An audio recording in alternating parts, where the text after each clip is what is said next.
Dear students, as part of population data sources, in this module we will introduce the census and its operations and how historically it has evolved over a period of time in different regions of the world.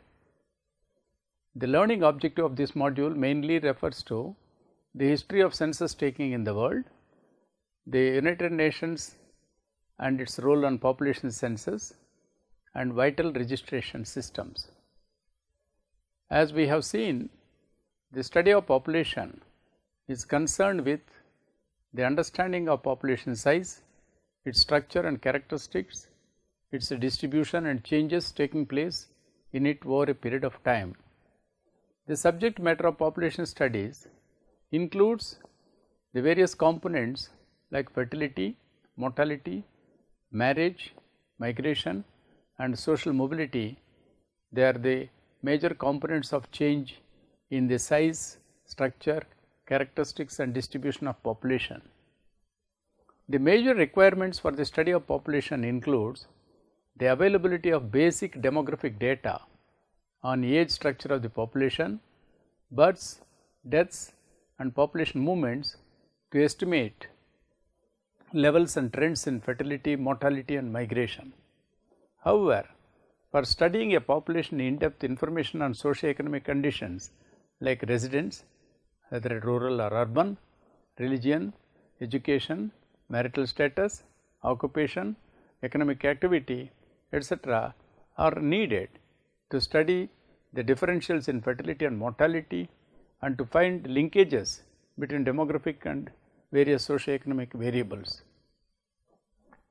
Further, the nature of the data that is required for the demographic analysis also depends on the objectives of the analysis, whether the analysis is to be carried out at macro level or at micro level, whether the objective is to study the levels and trends in any particular aspect of demographic change, or whether it intends to study the determinants and or consequences of demographic change. Let us discuss about that is the data that is normally required for the study of population, which are obtained mainly through various three sources, that is population census, registration of vital events such as births, deaths, marriages and divorces, and sample surveys. These three sources of population data, covering broadly the nature of each source, its historical development and its uses for population analysis, with more focus on the source of data that are available for the study of population of India. Let us talk about population census. The most fundamental data for the study of population is the population census. The word census is of Roman origin. It is derived from the word censere, meaning value or tax. In the ancient times, inventories of various segments of the population were prepared in order to identify persons who could be taxed, recruited for military service or forced to work. Such limited motives restricted the scope of a census, and as a consequence, instead of covering the entire population, heads of families, farmers, merchants, landlords, men in the age group suitable for military service, able-bodied men, etc.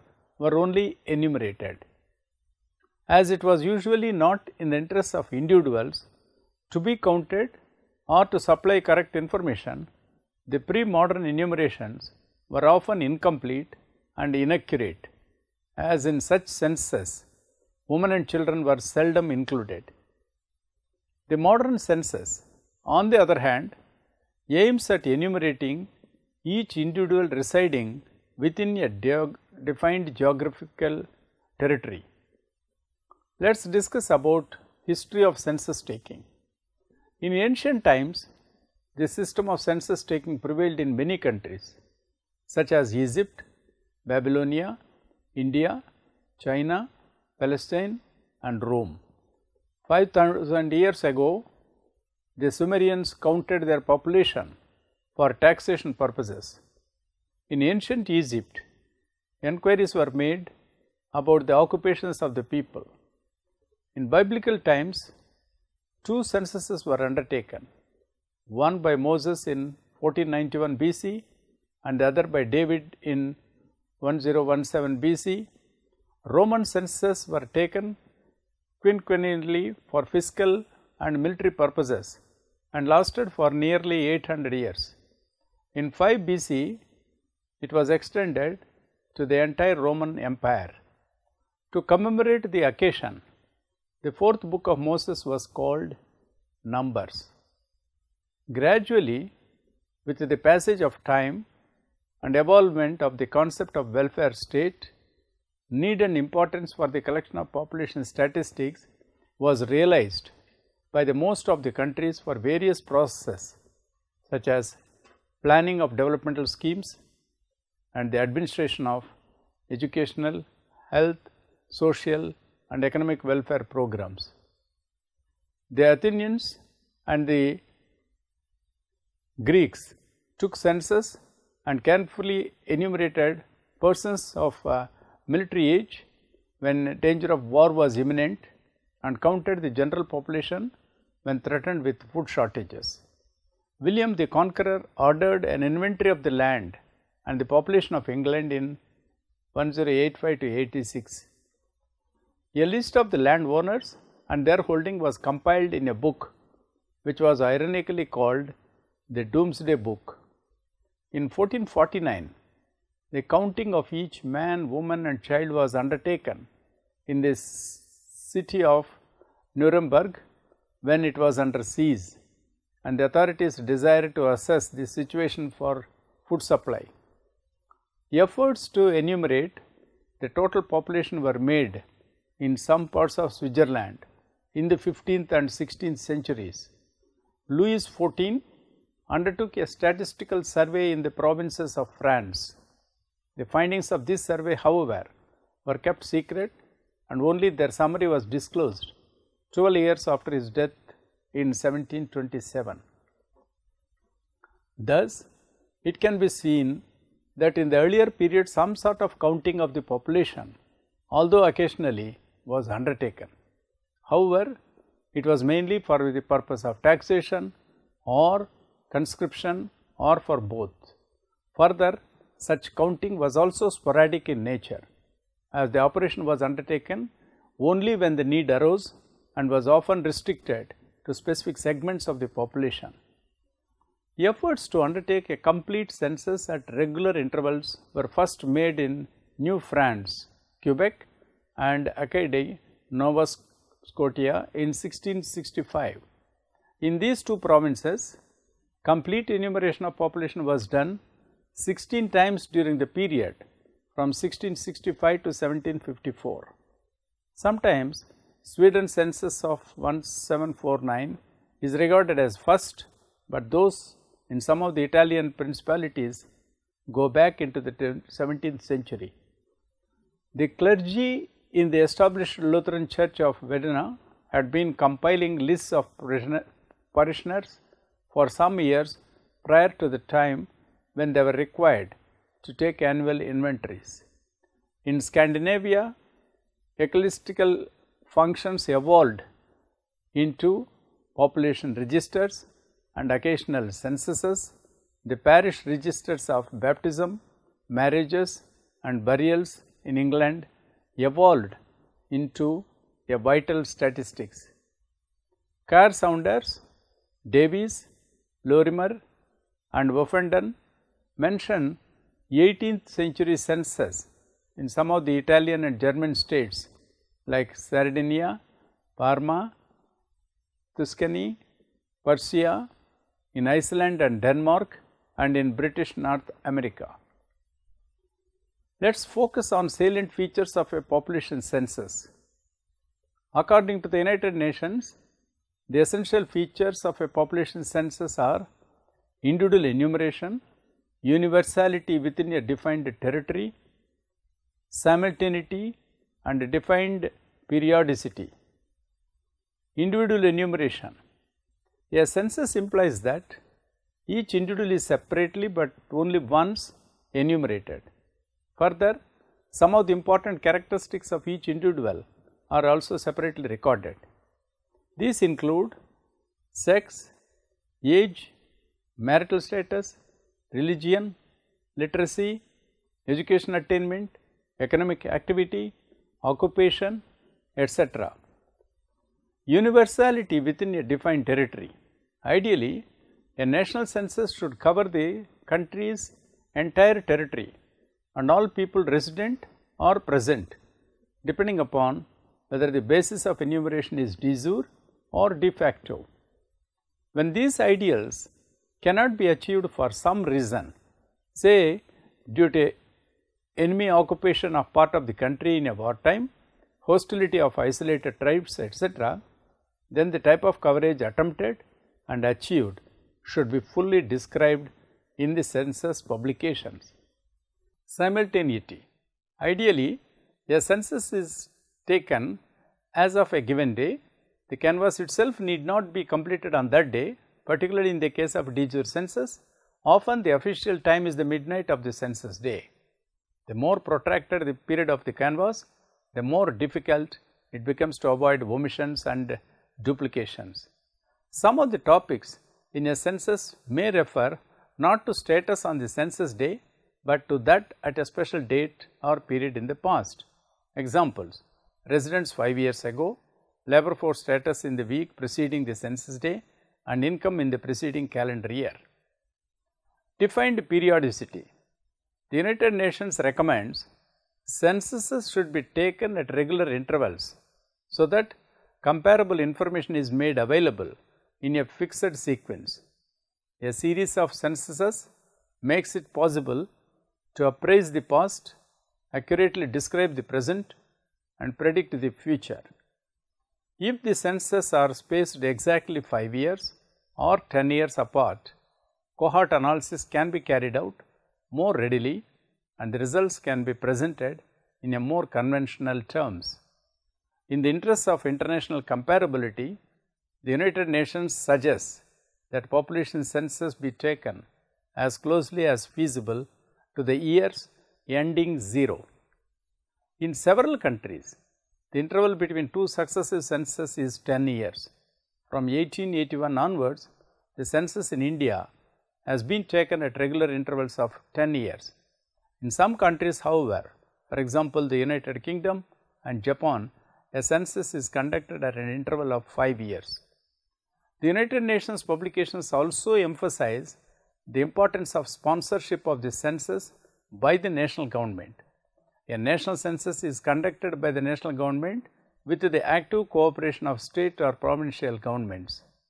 Only national governments have the resources to support the vast organization and large expenditure required for a full-scale census. However, if required, it is feasible to have a national sample survey by a private survey organization or to conduct a small-scale census for a limited area conducted by a local government, university department, training center, etc. Population census is the primary source of basic national population data required for administrative purposes and for many aspects of economic and social planning as well as research. It provides us with information on trends in population growth, changes in the age and sex structure of the population, the source of mortality and fertility, migration and urbanization, etc. The census also contributes to our knowledge of the changes in the nation's occupational and industrial composition, in its levels of literacy and educational attainments, in its levels of living and other cultural characteristics such as religions and languages. It is also useful in providing a base for drawing up samples for various kinds of surveys. With the help of age and sex distributions obtained from the census, birth and death rates can be estimated. This is a very big advantage for those countries where registration data on births and deaths are either inadequate or does not exist. Census data are also used for constructing life tables and for analysis pertaining to economic development. It is also useful for estimation of future trends in population growth and for national, local, public and private planning. An estimate of future population and its age sex structure helps us in estimating future military and economic manpower, future school going population and related requirements, future growth in metropolitan cities and requirements of food, water, housing and health services. The number of voters present and future can also be estimated with the help of census. The number of voters present and future, the data thus is an extremely useful source of knowledge, and the information available through it all over the world is a major contributor for a revolutionary expansion of global economical, sociological and demographic knowledge. How a national census is undertaken? It is very interesting to know. Methods of conducting census vary across countries according to their cultural and technical advancement, data collecting experience and the resources available. The UN Handbook of Population Census Methods groups countries into 3 categories according to types of central organizations. Number 1, those with permanent census office and subsidiary offices in the provinces.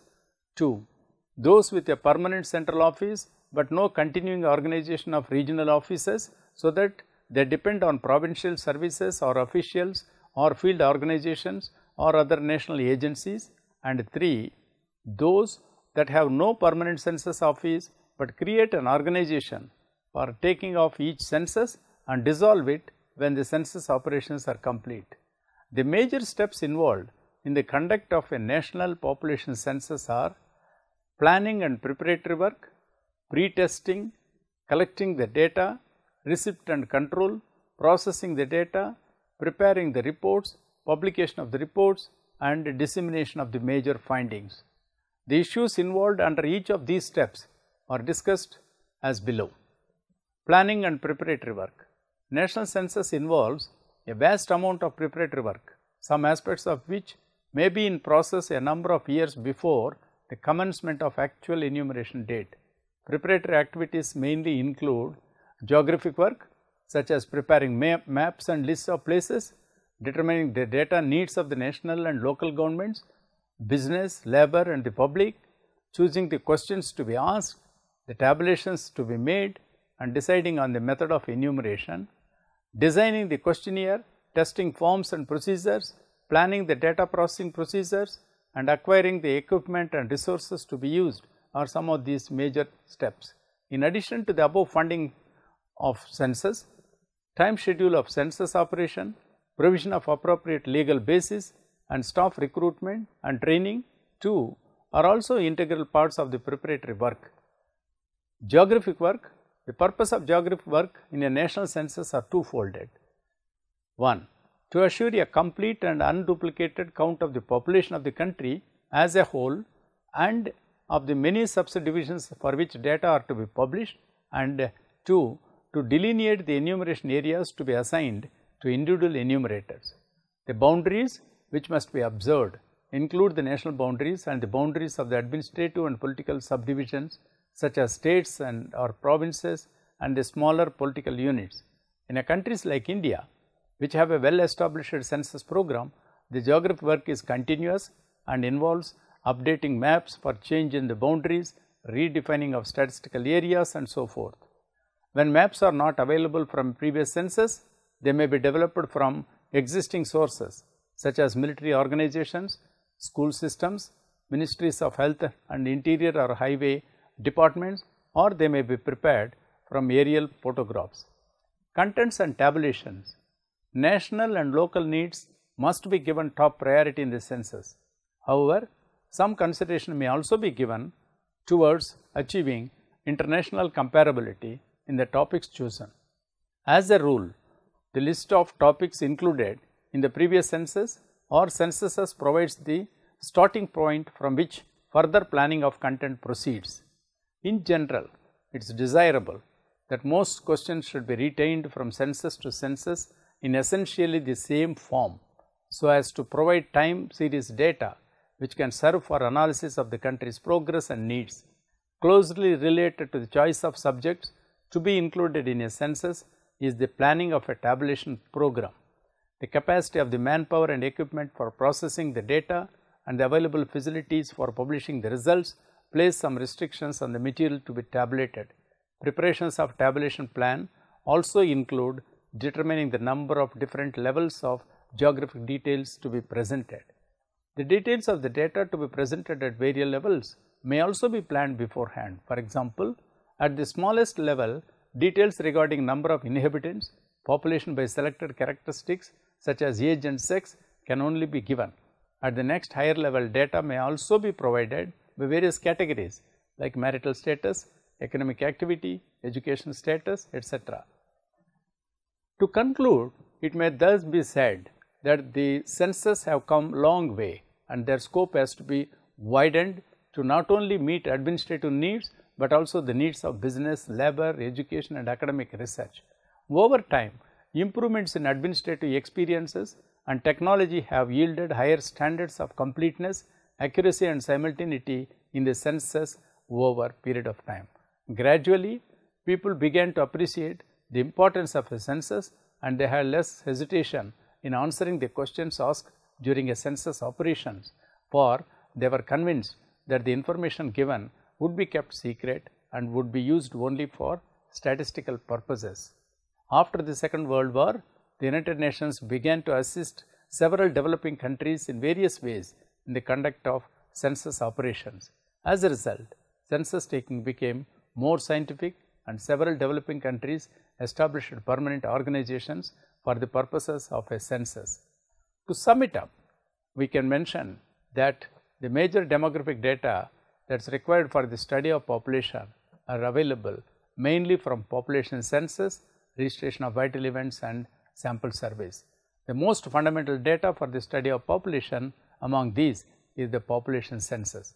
The essential features of a population census are individual enumeration, universality within a defined territory, simultaneity and defined periodicity. Population census provide information on all the major demographic, social, economic characteristics of the population, and in India, the population census are the major source of data on these aspects of the population. Population census is the primary source of basic national population data that is required for administrative purposes and for many aspects of economic and social planning as well as research. The census also contributes to our knowledge of the changes in the nation's occupational and industrial composition, in its levels of literacy and educational attainments, in its levels of living and other cultural characteristics such as religions and languages. So, to that extent, as a demographic data sources, we need to understand the census operation and the sources that comes out of variables and the various levels of this demographic data is coming from census is much more, and also for a scientific planning for the country's development, census is playing an important role.